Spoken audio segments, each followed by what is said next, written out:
Magandang tanghali, ako po si Benison Estareja. Meron muli tayong update patungkol po sa ating minomonitor na si Tropical Depression Wilma as of 11 in the morning, December 6, araw ng Sabado. Patuloy po na paglapit ng kalupaan itong si Bagyong Wilma at huling namataan po as of 10 in the morning sa coastal waters na po ng bayan ng Sulat sa may Eastern Samar. Taglay pa rin itong hangin na 45 kilometers per hour, nasa tropical depression category or mahinang bagyo at may pagbugso hanggang 55 kilometers per hour at mabagal pa rin itong kumikilos pakanluran towards the coastal waters nga of Eastern Samar at unti-unting umaangat palapit dito sa may eastern coast ng Northern Samar. Base sa ating latest satellite animation, kung mapapansin po natin, nasa itaas na bahagi ng bagyo yung makakapal na mga kaulapan. So yung ating mga kababayan, somewhere dito sa may southern portion ng Eastern Samar, Leyte, Southern Leyte, and some portions pa of Central Visayas, kapansin-pansin po na minsan nagpapakita naman ng haring araw, pero pabugso-bugso rin po yung hangin dahil nga po sa direktang epekto nitong si Bagyong Wilma. Sa may Northern Samar naman, sa may Sorsogon at Masbate, paminsan-minsan malalakas po yung mga pag-ulan doon. Epekto nitong Bagyong Wilma, mag-ingat na sa ngayon sa banta ng mga pagbaha at pagguho ng lupa dahil magiging mabagal ang takbo nitong bagyo.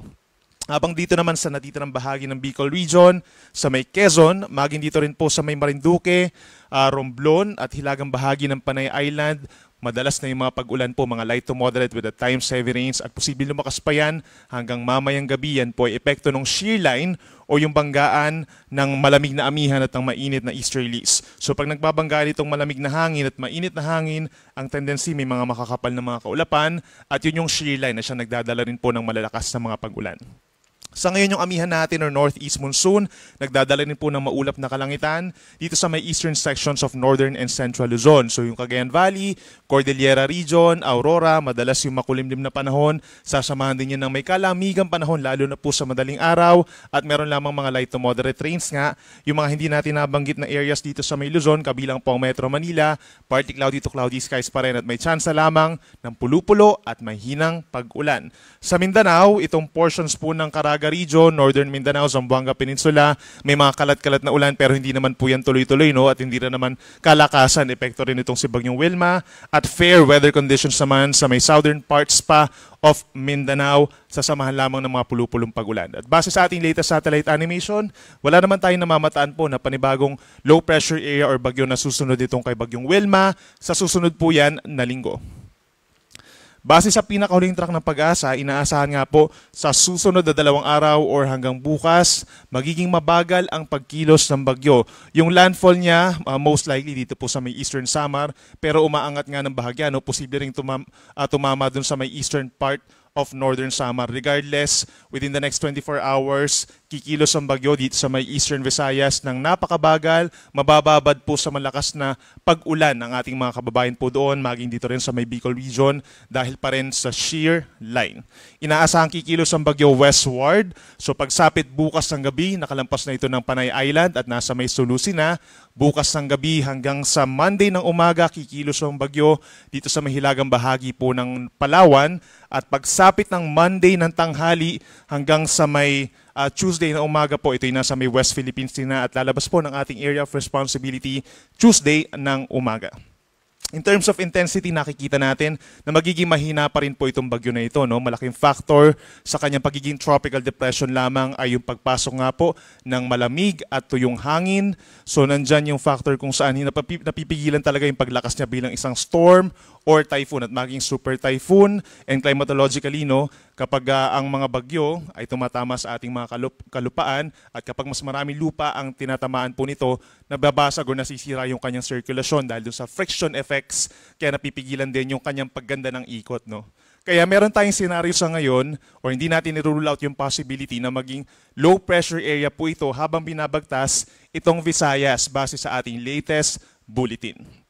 Sa ngayon naman, yung lawak po ng bagyo is around 200 kilometers yung radius, so 400 kilometers po yung kanyang kabuuan. At sa ngayon, nagdadala ng mga pabugso-bugsong hangin dito sa ilang parte po ng Bicol Region, Eastern and Central Visayas. Kaya naman sa ngayon, nakataas po ang wind signal number 1 sa may Sorsogon, Masbate, Northern Samar, Eastern Samar, Samar at Biliran. Meron din tayong signal number 1 sa northern and central portions of Leyte, northern and central portions of Cebu, northern portion of Negros Oriental, at sa northern and central portions of Negros Occidental.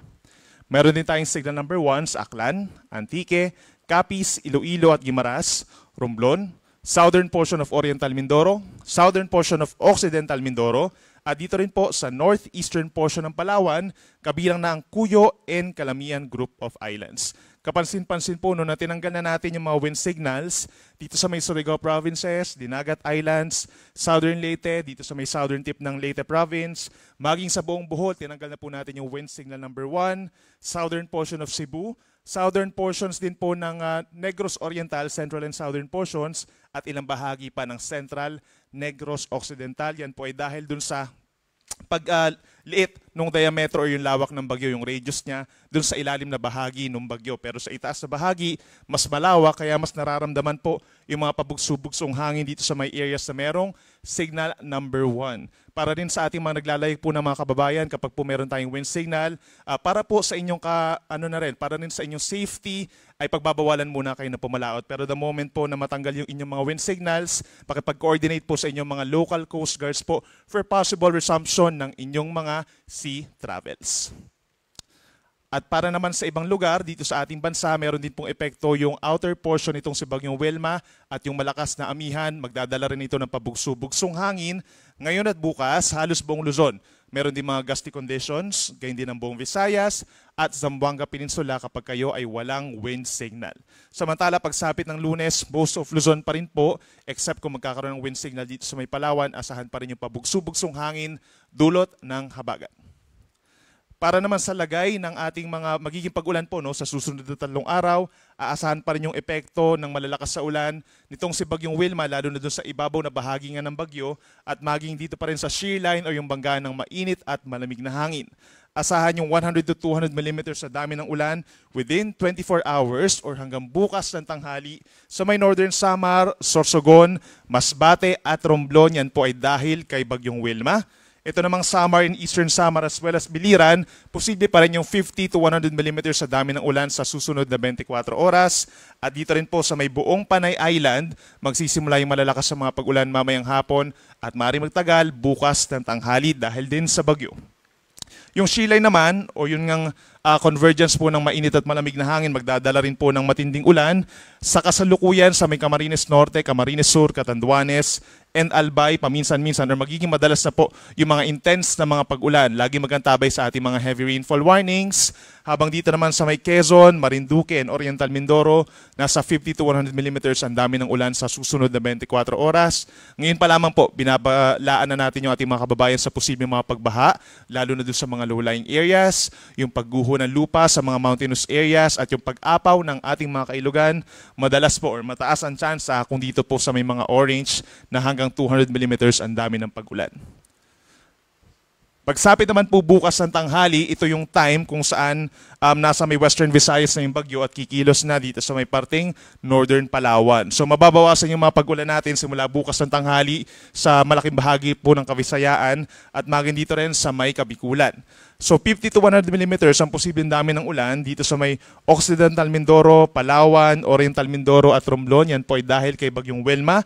At yung shear line naman magkokos pa rin po ng mga paminsan-minsang malakas na ulan sa Cagayan, Isabela, pababa ng Aurora, Quezon, Camarines Norte, maging sa Laguna, Batangas, Oriental Mindoro, Batangas at Marinduque. Ito pa rin yung mga lugar na magkakaroon nga ng banta ng mga pagbaha at pagguho ng lupa. So laging tumutok sa ating mga heavy rainfall warnings at makipag-coordinate sa inyong mga local government units kung kinakailangan po ng rescue or evacuation. Then pagsapit po ng Lunes ng umaga or Lunes ng tanghali hanggang Tuesday ng tanghali, nasa West Philippines na itong si Bagyong Wilma, so wala na itong direct effect. Kung meron man, Kalayaan Islands na lamang. Pero magre-resume, magpapatuloy pa rin po yung epekto nitong shear line at magdadala ng mas matinding ulan sa may Cagayan and Isabela, lalo na dun sa mga bulubundukin na lugar, mas enhanced po ang mga pag-ulan doon. Habang 50 to 100 mm ang dami ng ulan sa Apayao, Kalinga, Mountain Province, Ifugao, Quirino, and Aurora. Madadalas kayong mga pag-ulan, mataas ang tsansa ng mga pagbaha at pagguho ng lupa at yung pag-apaw ng ating mga kailugan, lalo na along Cagayan River. Para naman sa lagay ng ating karagatan, meron pa rin tayong gale warning sa mga maglalayag po dun sa mga lugar na walang wind signals. Sa may eastern coast pa rin ng Luzon and Visayas, delikado pa rin ang mga pag-alon hanggang 5.5 meters or halos 2 palapag po ng gusali. Epekto yan ni Bagyong Wilma at ng Amihan. Sa may eastern coast of Cagayan pa rin, Isabela, pababa ng Aurora, northern coast ng Quezon kabilang Pompolillo Islands, Camarines Norte, northern coast of Camarines Sur, Catanduanes, eastern coast ng Albay at ng Sorsogon, hanggang dito po sa may northern Samar and eastern Samar, delikado ang mga pag-alon. Again, makipag-coordinate po sa ating mga local coast guards kung kinakailangan po or para malaman po no, kung magpapatuloy ba yung sea travel. Kasi most likely pag may gale warning po, pagbabawalan muna ang ating mga kababayan na nangingisda at yung may small sea vessels. At yan muna latest mula dito sa Weather Forecasting Center po ng Pag-asa. Every 3 hours pa rin po yung ating update regarding kay Bagyong Wilma at ang next live update natin ay alas 2 ng hapon. Ako muli si Benison Estareha, mag-ingat po tayo.